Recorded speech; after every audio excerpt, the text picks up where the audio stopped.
Getting some breaking news out of Saudi Arabia, getting our first pictures from the site of those two oil facilities that were attacked last Saturday.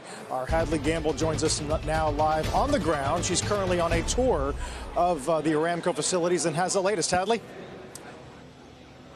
Hey, good morning, guys. So this is the second stop on our tour of Saudi Aramco. This is Al Haik Field. Now, this is a 70-year-old facility. As you can see behind me, this is one of the spheroids that was hit in these attacks. Remember, of course, that we heard earlier in the week from the Saudi Defense Forces. They were saying that as many as 18 drones and 7 cruise missiles were involved in this attack. They said that they were Iranian-made or had come from Iran, but they didn't pinpoint exactly where they had been launched from. One of the things I want to mention is they consider this facility the mothership. It is the largest oil and gas stabilization facility in the world. It is the mothership, really, of the Saudi Aramco operation. We're really at the heart of exactly what happened in terms of these attacks.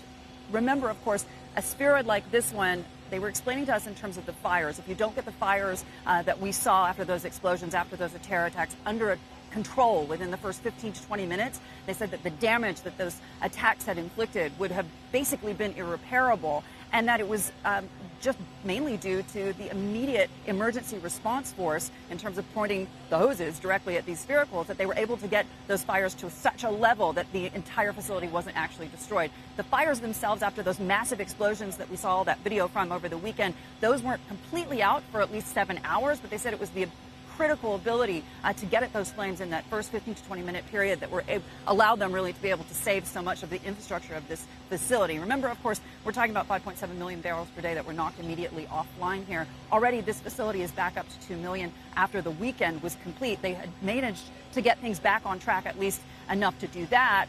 The numbers, of course, coming from the oil minister earlier this week, completing the ability to get back to 11 million barrels per day in terms of the end of this month, and then 12 million barrels per day by November. They are sticking to those numbers because we were asking them again and again in terms of when we can see the completion of all of this work. But again, this is the largest oil and gas stabilization facility in the world. It is the mothership. It is the center, really, of Aramco's operations, really the lifeline of the Saudi economy right here, as you can see behind me. We're going to continue this tour. But again, this is just one of the many spheroids that were hit by these attacks. And just to run you through some of those numbers as well, just so that we're clear about what exactly happened here, we're talking about 11 hits on the spheroids in this complex alone. Also 5 hits in the columns in the stabilization area, like we showed you earlier with the Khurais field. We're going to continue our tour, guys. I'm going to leave it there with you. Back in a minute. Hey, Hadley, really quick, while I have you, Journal yesterday said that the kingdom was seeking some diesel and gasoline supplies to save crude for exports. Do we take that seriously?